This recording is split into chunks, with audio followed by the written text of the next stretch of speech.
Bonjour à tous. Aujourd'hui, il y a un an, le Canada abolissait la taxe sur l'essence. Ça a fait bénéficier à tous les automobilistes du Canada, sauf au Québec, d'une baisse de 17,6 sous. Vous comprendrez là, que le Québec est défavorisé par rapport au reste du Canada dans ce dossier-là. Ça vient augmenter l'inflation, augmenter le coût de la vie au Québec. Et hier, on était avec notamment là, des producteurs forestiers, des gens du secteur forestier qui mentionnent qu'eux aussi sont pénalisés puisque doivent faire transporter la matière première. Alors, ça impacte toutes les sphères de l'économie. Merci, Maïté. Effectivement, aujourd'hui, c'est un triste anniversaire. Ça fait un an que les Québécois paient plus cher leur essence que partout ailleurs au Canada, plus de taxes. Le Québec est le seul endroit où la taxe carbone n'a pas été abolie. Rappelez-vous qu'il y a un an, quand la taxe carbone a été abolie au fédéral par le premier ministre Carney, on disait au Québec que ça n'existait pas.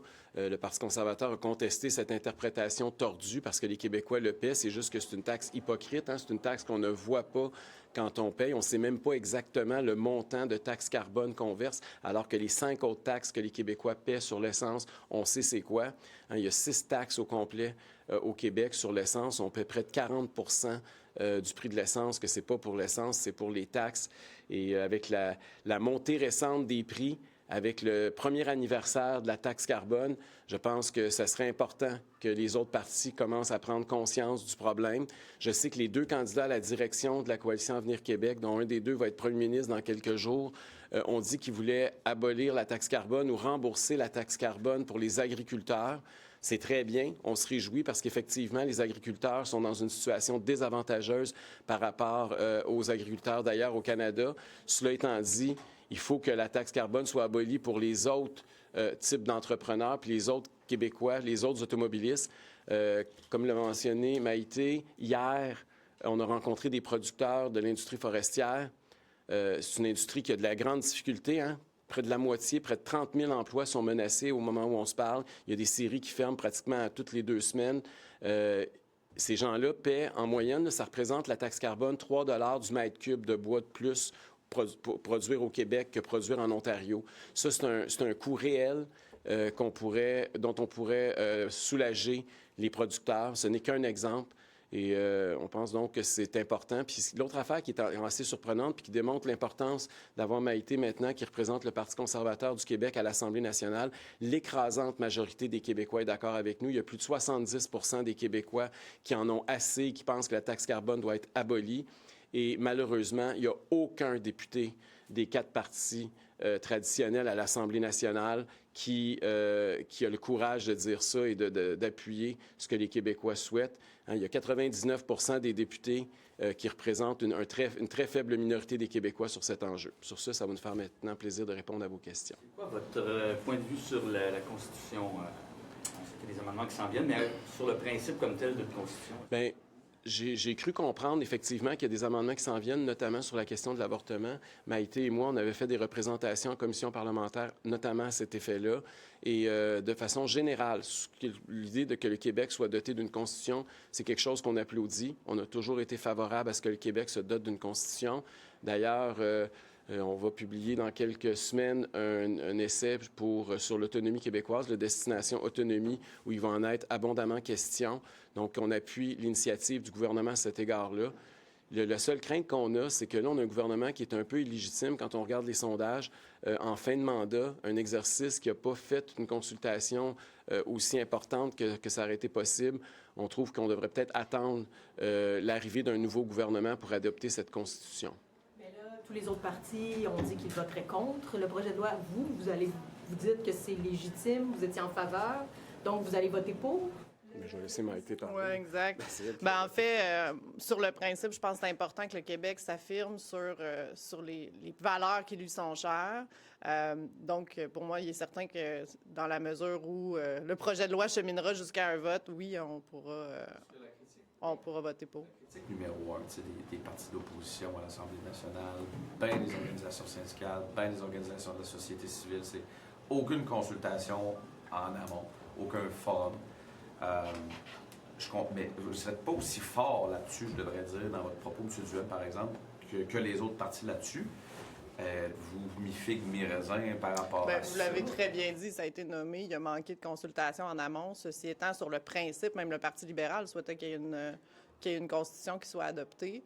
Je pense que c'est important quand même que le Québec se dote d'une constitution, mais il aurait pu faire mieux en termes de consultation.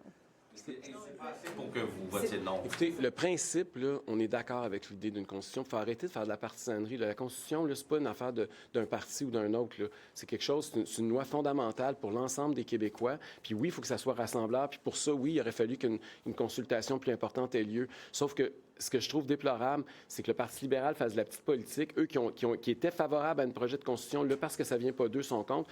Même le Parti québécois puis Québec solidaire, qui sont supposément des partis souverainistes. Moi, celui qui m'a convaincu d'être pour une constitution, là, c'est Daniel Turp, l'ancien député péquiste, l'ancien député du Bloc québécois. De voir que le Parti québécois, parce que ça vient pas d'eux, ils sont contre, je trouve ça épouvantable. On n'avancera pas de cette façon-là. À un moment donné, quand il est question une question aussi fondamentale, je pense qu'il faudrait laisser notre partisanerie au vestiaire et être capable de s'unir plutôt que de... Il y a eu 800 organisations qui étaient contre le projet de constitution, les syndicats, beaucoup de groupes communautaires, environnementaux, les partis. Donc, c'est au-delà de la question que c'est pas juste eux qui ont proposé la constitution. Il y a une grogne, le barreau du Québec est contre ça. Donc, vous dites, vous n'êtes pas sensible, en fait, à ça. On ne fait pas une constitution pour des lobbies, là. On fait une constitution pour le peuple québécois. Est-ce que la population québécoise est en faveur d'une constitution? La réponse, c'est oui. Donc, pour nous, ce qui est important, là, c'est de voir pourquoi on fait une constitution. Parce qu'on a des valeurs communes, parce qu'on veut avoir une loi fondamentale, une loi cadre. On est tous ici à l'Assemblée nationale, en tout cas officiellement, on est tous nationalistes. Hein? C'est le Québec d'abord. Puis pour ça, ça commence par une loi structurante comme un projet de constitution.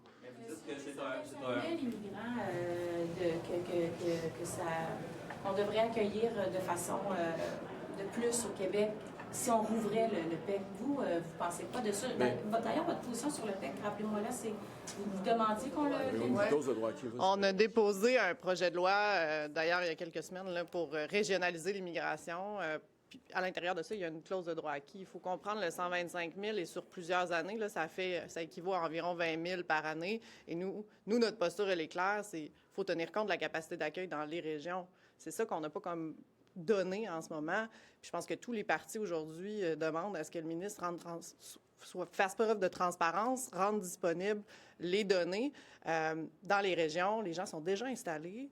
Alors, et nous, ce qu'on souhaite, c'est que cette capacité d'accueil-là, elle soit réellement comprise et notée par une régionalisation réelle de l'immigration. Donc, c'est pas alarmant pour vous le fait qu'il y en ait autant, que le chiffre soit si élevé? Bien, quand on regarde sur les années dans lesquelles on prend ce calcul-là, c'est certain que c'est moins gros, là. C'est un chiffre qui a été, je pense, lancé de manière à donner un effet alarmant. Ceci étant, je pense qu'en régionalisant l'immigration, on peut réellement tenir compte de la capacité d'accueil de chacune des régions. C'est ça qui nous manque en ce moment. 125 000 immigrants à Montréal, c'est probablement plus difficile de les accueillir, mais dans des régions comme le Bas-Saint-Laurent, il y en a de la capacité d'accueil. Donc, il y a des motions et du Parti libéral et du Parti québécois, vous êtes plutôt d'accord, vous allez les appuyer. C'est des motions qui demandent essentiellement plus de données, en fait. Bien, plus de transparence, effectivement.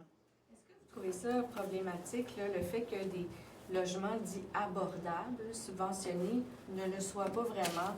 On avait un cas ce matin d'une dame qui habite dans un logement abordable à Montréal qui doit consacrer 90% de son revenu à se loger. Comment est-ce que vous voyez ce dossier-là? D'abord, le problème de l'habitation, vous avez raison de noter que le logement est inabordable pour un nombre grandissant de Québécois. Je pense que ça, tout le monde est conscient de ça.